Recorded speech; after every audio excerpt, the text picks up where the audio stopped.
And good evening. I'd like to welcome you to the spring edition of Talking with Forest Park. I'm Jason Grisgoric, your host, and very fortunate to have with me here at the round table discussing all things popping up spring. City Manager Ray Hodges, of course. Jason, thank you. Glad to be here. I'm glad you were able to join us because, as always, bringing wonderful guests to the table. Wright is joining us once again. Wright Gwynn from Forest Park Environmental. Always a pleasure. Thank you. I always enjoy coming here. I know you like coming in, and we love talking about the great things that are going on. Ray, you have always brought Wright in with some new and innovative things that are going on in the city, and this is no different for... Right, certainly no different, but we have typically brought Wright in for maybe half the program to announce a program or to point out some special activity we're doing. But right now, there's so much going on in the environmental related area that we wanted to commit our full time to communicate that with the general public. Wright's been doing a great job in many, many programs. We really are doing much more than what we'll have time to talk about today. But the programs that we're going to talk about today, they're exciting. Some are cost saving. They're certainly all related to the benefit and betterment of Forest Park. So we're glad to have Wright on to talk about this today. Well, thank you very much. 30 minutes puts a lot of pressure on me. I'm used to 15, but 30 minutes is, I don't know. But see, it gets you going, and then you get everything out.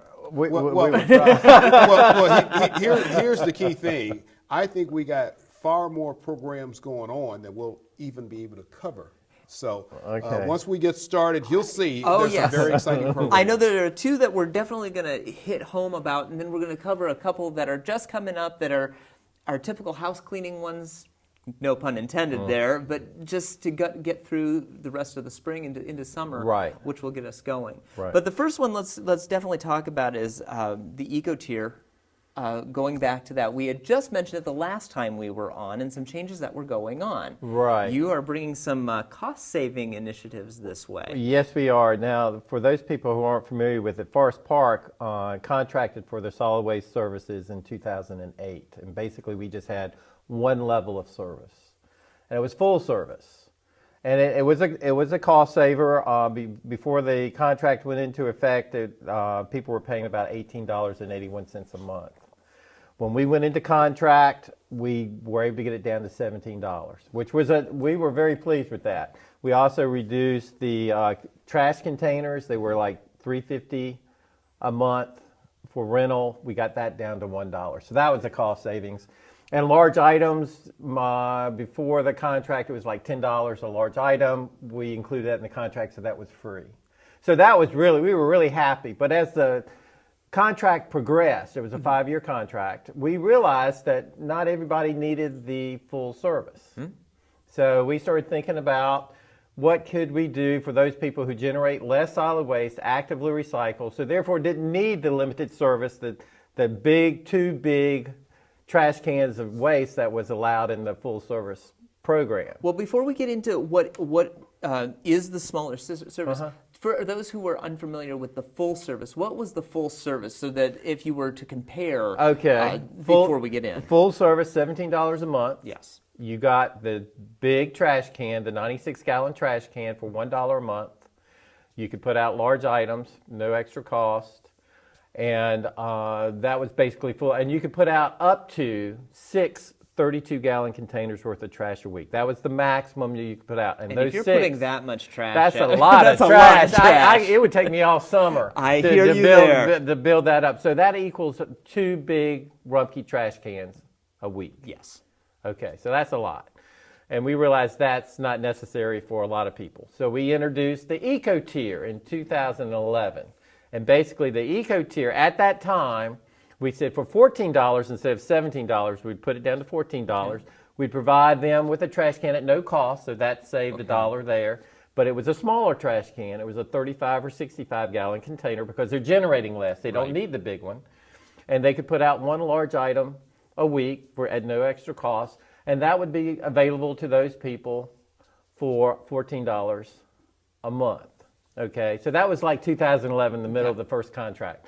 At the beginning of the second contract in 2013, we saw that the bids came in at a better than expected rate. So we were able to reduce the $14 rate for eco-tier down to $13. We were going, yep, that's good. And we were also, what was good, able to maintain the $17 rate for full service. That's like, we already did 5 years of no increases for full service. Now we're going to try to do another 5 years for no increase, for $17 for full service, which is really quite extraordinary. It is. But then, as this contract has been going on, we noticed that the contract's working so well that we can provide a little bit more help for those people who aren't generating as much trash and garbage and recycling a lot, and they don't need as much service. We can go from 13 now down to 12. And that will start July 1 of this summer.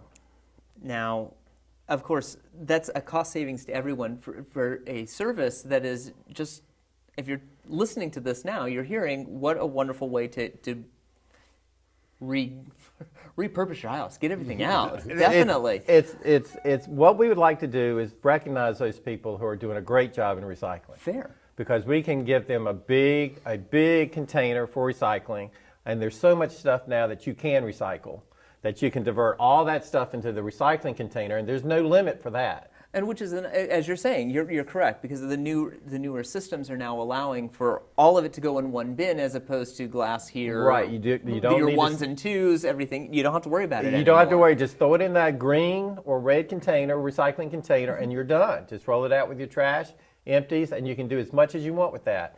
And then for the smaller trash can, you won't have as much, so you don't need such a big can. And at what sizes are you offering the recycling? We'll go back to the eco-tier, Okay. but for the recyclings, as we're talking about it right now, what sizes are you offering still? There are 3 sizes. Before the contract, we only had one, and that was the little red bin. That's 18 gallons in size. It's not very big. That doesn't help a lot of people. Especially with the amount of the different types of materials now that you can recycle. Sure. So we were able to put in the contract at no cost 2 dark green totes. They're called totes with wheels and a lid. Now remember that it's 18 gallons for the little red bin. Right. Then we have one 35-gallon tote with wheels and a lid, and a 65-gallon tote with wheels and a lid. And the 35-gallon was a hit. I mean, people found, because it's right in the middle, it's bigger than the red little bin, but it's not as big as the 65. It's perfect. They can roll it in, roll it out, very easy. People love that. But we have others with bigger families or really, really recyclers that do the 65. And then if we have people call up and says, I need another recycling bin. We've got the biggest one. I say, look, Rumpke's been very nice. They said, if you have these people, we'll exchange it and give them a 96-gallon recycling tote if you feel like they need it. And we've got a couple families, a couple households that have those out there too. Are you finding people are utilizing the recycling far more? And what are your expectations with the eco-tier then? Well, to answer your first question, recycling has really done well. We did a survey last summer, and I'm going to do another one this summer, to see how many households are recycling Forest Park. When we started this survey, which was about 10, 12 years ago, we were at like 51% of the households recycling. Last year, when we completed the survey, we were up to 71%. Wow. I'm really impressed with that. People are doing really well. Where does that put us in the city of Cincinnati in comparison? I'm not sure, because I know the city of Cincinnati is well known for their recycling efforts and all their environmental projects that they have going on there. So I'm not really sure. And right now they're undergoing another change in their solid waste collection program, so I'm not really sure where they are on that. But I think we fare very well when you compare it with the other 48 communities in Hamilton County. I'm really pleased with it. And I'm really curious to see how well, if we've improved over the last year from the 71%. I can only imagine with the numbers that you're relaying back, it sounds as if Forest Park is definitely keeping things green. Well, we're on the right track, but it's not us. It's not the city that's doing it. It's the residents that are doing it. They don't have to do it. All this is voluntary.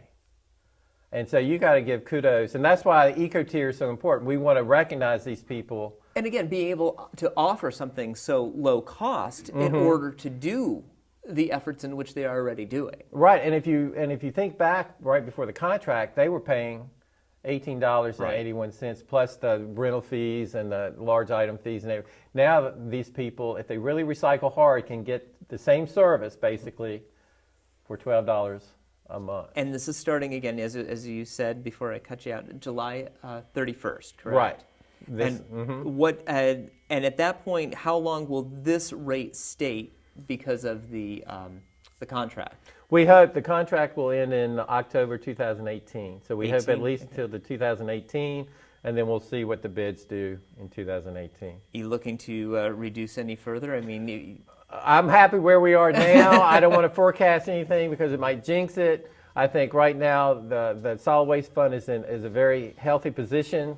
It's allowing us to do some things to help the residents. And so right now things are working, I would say, better than we had really dreamed about. Right. We hadn't planned for it to work so well. We did plan for its success. Sure. But it is performing even better than what we would have anticipated.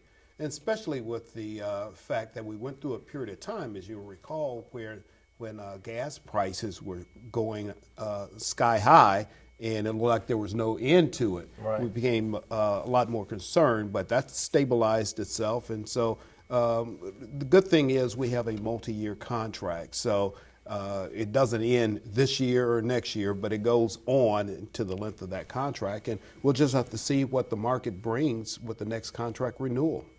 well, as we were talking, with the reduction, and you're saying it's being able to offer other services, it kind of goes into our next discussion point, which is the whole house improvement program, which is similar to what you've done in the past. Am I not correct with some of the home health issues that we've done? We've looked over the roofs, we've looked over the windows, we've looked over some great things, but you're offering a new incentive program as well. Right. This is an offshoot of a program we had about started 2.5 years ago. We partnered with the Greater Cincinnati Energy Alliance. Mm-hmm. They were a great organization coming out of Cincinnati, and they helped us improve energy efficiencies in individuals' homes. And that included insulation, air sealing, furnaces, air conditioning, more efficient appliances, more efficient doors and windows, things of that nature.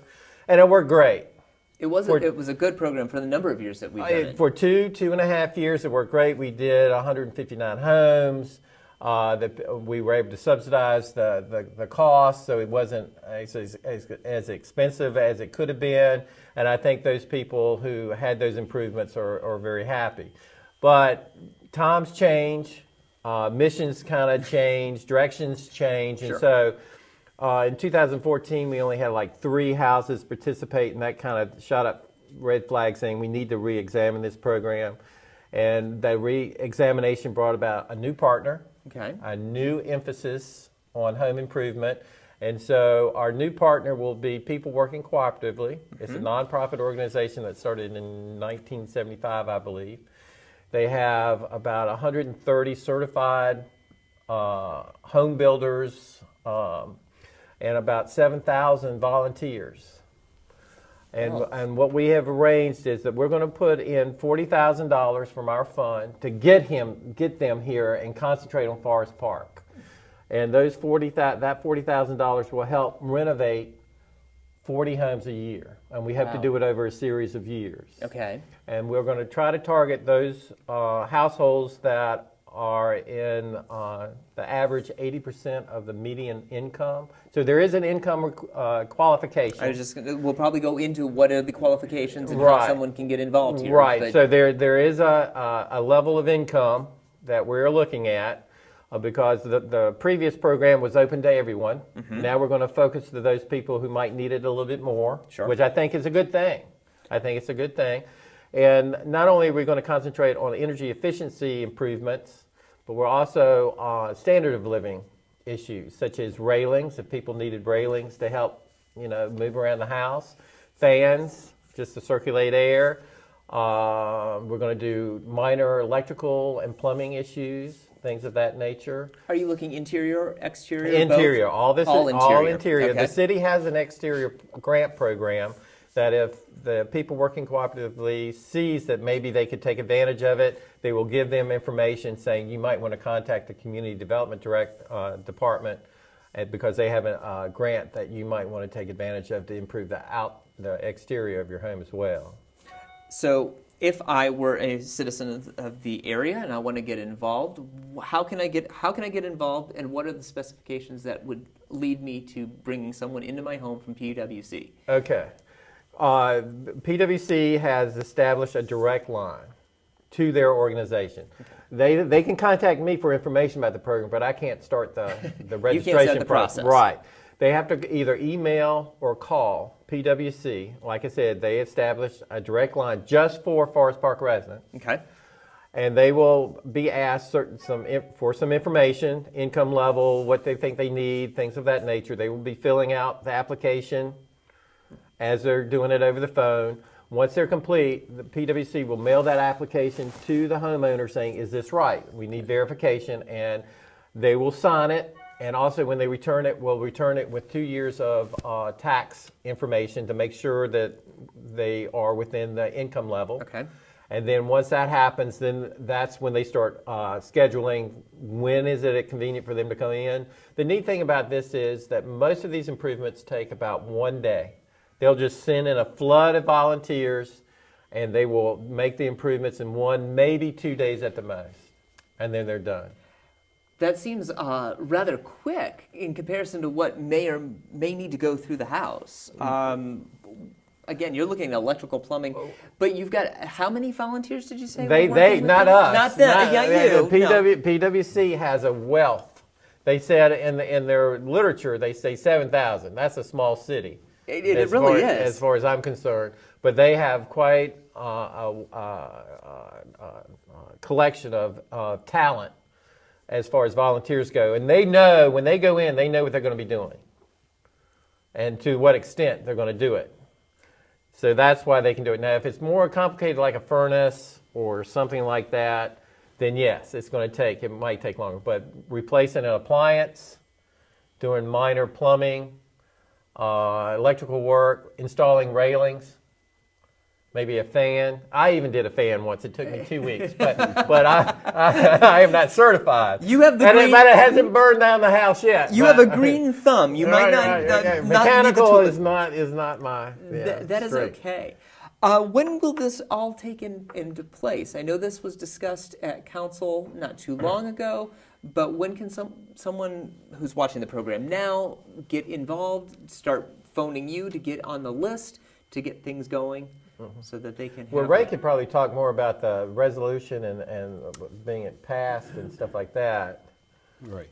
Well, basically, I think anyone that's interested in the program should go ahead and make the contact now. I don't think they even need to worry about the timing on their part of it, because by the time we get things rolling, it'll fit right in place with whatever they want to do. So that's the encouragement we're giving to residents.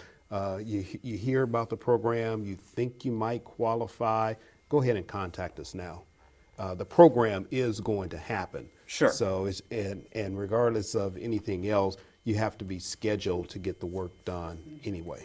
And we're looking at a target date of June? June 1, I've got another meeting. The final meeting with PwC is on the 27th. That's Okay. when we go over all the last minute details. And then, yes, I agree with Ray. You just go to my website. I'll have, hopefully, I've developed a web page with all the information. I'm getting it reviewed by PwC to make sure the information is correct. Mm-hmm. Hopefully, I'll have it up by the 27th, 28th. They can go to that page, go to my home site, click on the whole house improvement project, goes to the page with all the information and a link and phone number that they might want to use to contact them directly to get going. What is your projection on this type of project? Are you thinking there's going to be a lot of eager individuals out there, or do you feel a little hesitation? How do you feel about the city embracing I'm this? excited. Now, we both, PwC and I, both agree this is a pilot program, so we're going to learn a lot in this. And so we're doing 40 homes. We both agree that the $40,000 for 40 homes is a good target. Mm-hmm. They already told me they had 78 names before this even started. Okay. That in their data banks that they could contact to see if they're interested. Okay. So I think 40 is a very doable number, And after the work, I will be getting information from PwC as the work progresses and stuff. I will send out an evaluation form to those people saying how was the service, what was done, was it done in a timely, professional way, are you pleased, any recommendations, things of that nature. So we'll be getting information from the households, from the PwC, from us, and we'll put it all together. And I think it's going to be a good program for years to come. This is not 1 year. We're hoping this will be. Well, I was just going to ask, you're saying that this is a pilot program. I know how you think. You do think out, a number of years. How far out are you looking personally, or is the city looking? Well, I'm looking as long as our funding will absorb it. If it's successful and people are really benefiting from it, there's all the surveys say that if you can keep people in their homes and create a quality living environment, that it will not only help those people living in the house, but also the neighbors and the neighborhood and the community as a whole. So this is like I like to say, a win-win-win. It's win for the households, for the individual, for the community, for the neighborhood. Those kind of things you want to keep going as long as you can. Sure. And you're looking at the betterment of the neighborhoods as well. I think that's why something like this coming from Wright, going to the citizens, is something that you and council are looking at as well. Definitely, and as Wright said, it's to highlight the fact that everybody wins in the situation. If residents can keep up their home, if they can stay in their home, it makes for a better neighborhood, and a better neighborhood makes for a better community. So any assistance that we can provide, we want to try to provide it. This happens to be one opportunity, one avenue that we can help residents not only stay in their home, but to make sure it's a good, safe home that they can help the city in maintaining a neighborhood of quality homes. And then what's the nice thing is that next year when we come back and sit at the springtime as we're reevaluating what's going on, we'll be able to talk about this and say, okay, how did this pilot program go, and where do you see the 2016 season going Right, as how well. are we tweaking it to make it better? Exactly. Yeah, that's the exciting, not only putting it together, but seeing how it's working, and then the next year saying, okay, we're going to do this and this and this, and it's like tuning up your car. Your car will run and it will do okay, but if you do a little this and a little bit, then all of a sudden you really want to get going and you want to be in the car, and that's where we want to get with this program. We want it to work so everybody's working efficiently, we're not wasting any time, the money is well spent, and the people are satisfied. I think that would be a good... And to keep with that analogy, it also keeps people going in that car, going forward. That doesn't. You're not leaving the city. You're keeping that home that you love in a nicer shape than what you might have not been able to, thanks to your assistance. Right, and I think it adds to the fact that we have property maintenance standards, and we hold residents to those standards. If you're in violation, you'd be subject to a violation notice and possibly a fine. But it also provides an opportunity for people that may be less able to afford some of those improvements and some of those maintenance requirements to do it. Yeah. It's to say, if you have a property in Forest Park, you have to maintain it. And if you don't have the resources to do it, we'll at least try to assist you or point you in the right direction. But the bottom line is you have to maintain your property. And that's what we have said all along in many discussions, depending upon who's at the other side of the table here, is that it's always your responsibility to take care of the area in which you live. And right. And even before this program started, I, interestingly enough, got one notice, and I think I'll get some more related to it. But there's a property that is not being well maintained. And we're going to make that our priority for the day. We're going to go out there, we're going to inspect that property, we're going to address it. And that's just one issue that they have. But as I say, I'm sure they'll give me the rest of the issues. And we're going to follow up on each and every one of them. But this is an example where there's no excuse for people not to be able to maintain their property. If they don't have the resources to do it, there are resources available that they can avail themselves to. Sure. Well, we are going down to the bottom of our time here, so I do want to. I know, right? Shock and amazing here. But let's touch on a few of the things that we need to, as pretty much house cleaning items that are coming up. I do want to talk a little bit about the reforesting Forest Park issue. We're in our second year of this. How are we doing? We're doing great. We've got 20 trees have already been reserved. We are going to 100 again this year, like we did last year. I've gotten some really neat emails and comments from people who participated last year. They're saying, "Oh, my tree looks great. You know, it's blooming." There was one person who emailed me last year, says, "Right, this tree is dead. This is why didn't you give me a dead tree?" And I said, "Look, just plant it, and let's see what happens. And contact me in the spring if we have any problems." I kind of kept in the back of my mind thinking, okay, I should contact them. I know who they are. And before I could contact them, they emailed me back and says, "Oh, my tree is doing great. Thank you very much." And I wrote back and said, "Yeah, it's amazing. If you just let nature take its course, it'll work." She says, "Thank you very much. I'm very happy with my 2 trees now." So, you know, you might get them in the dormant stage where they don't look good. Sure. But you plant them, give them a TLC in the fall, let them kind of settle in the winter. And the spring, you'll be surprised. So the program's going well. We do have a new tree. We substituted one out. I was going to say, you said that was something you were going to try to do every year. So we have replaced the bur oak and substituted it with a seedless sweet gum, which seems to be a hot ticket so far. Interesting. Yeah, it's got a beautiful fall foliage colors. It does. I have one in my front yard personally, and I will say that the important thing on it, make sure that it does not get root bound, because the more that the roots can go out, the more beautiful that tree can be. I will pass that on to people. But we still have the tulip tree, the serviceberry, Allegheny serviceberry, and the eastern redbud. So those are it. But the sweet gum seems to be. And you said you're at 40 already? 20. 20. 20. And we just sent out the first notice. Okay. About 2 weeks ago. I was just going to ask, in comparison from last year to this year, you're right on target? Right on target. You think you'll hit your 100? I think we'll hit it by the end of July.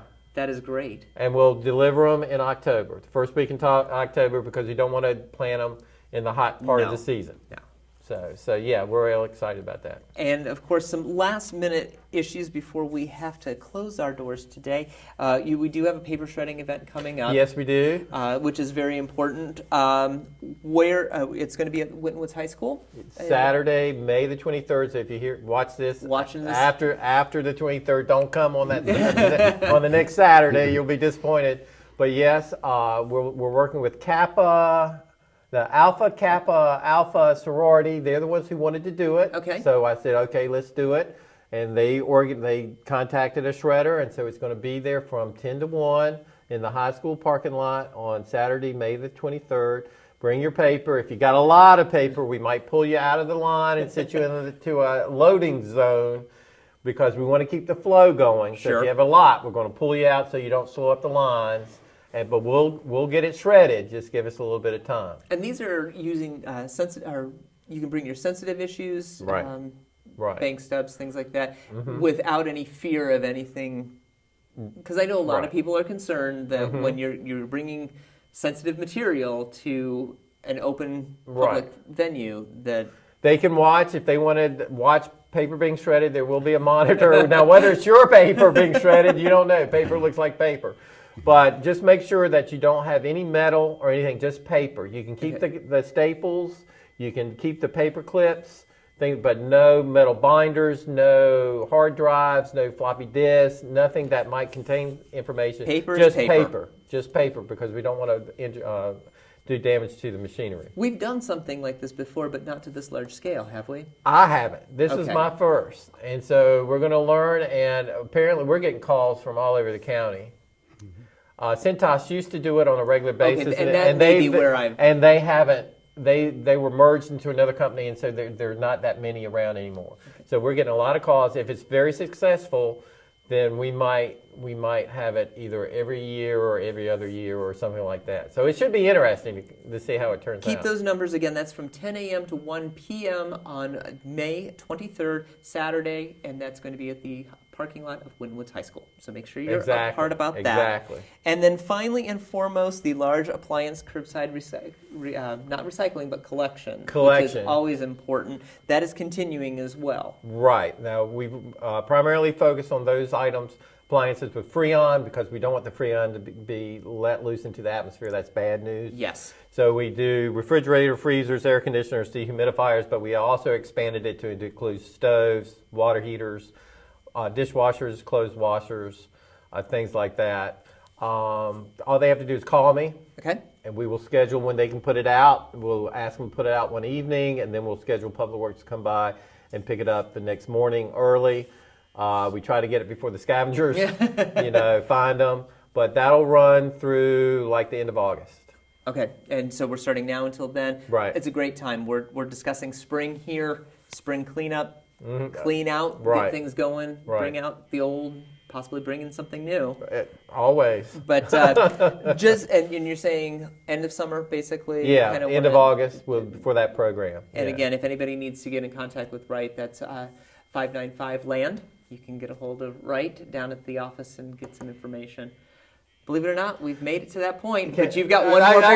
I knew a half hour was going to be. It's never. I want 60 minutes. I want 60 minutes, right? No, I want to thank the City Council and Ray for giving me the freedom to do this. A lot of communities might not trust or let somebody finagle around and build partnerships and stuff, but they've given me a lot of freedom.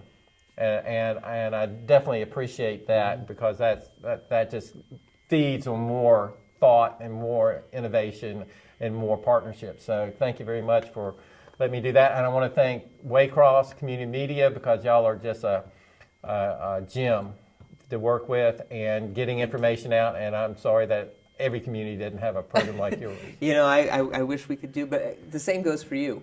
We are thankful that, and I'm sure Ray could echo the sentiments, to have something like this in our city, to be able to have a watchdog, to be able to say, these are programs that can make your city better. And I can't say enough, and I'm sure Ray, well, I would say the key thing is this is all results based. Yes. We wouldn't put the trust and confidence in Wright and the programs he's bringing forth without seeing the kind of results that we're getting. I think what we're doing is setting a model of what a community can do when they're fully committed. And in order to be fully committed, you have to have somebody in charge that is fully committed. Thankfully, Wright is the person. It's upon words, but Wright is the right person. Wright's one, I've heard that one before, but you know what? We could have ended before that. No, and it's true. It never does get old. But you know what?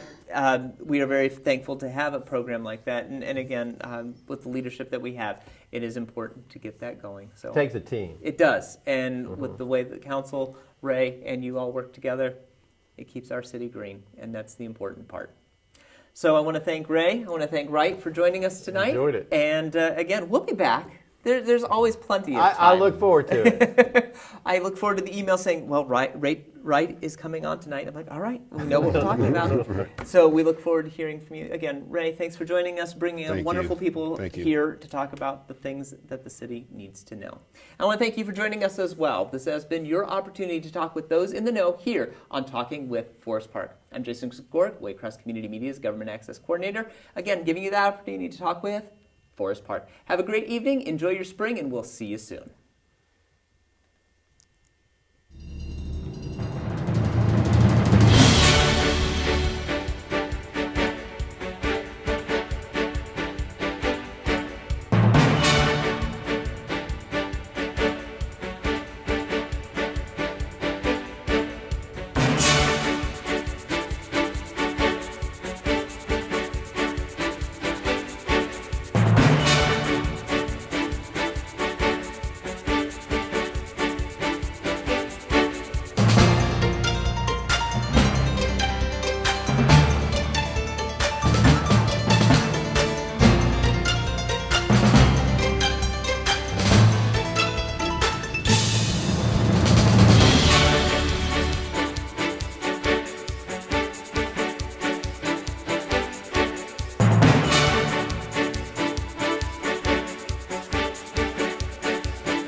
Bye.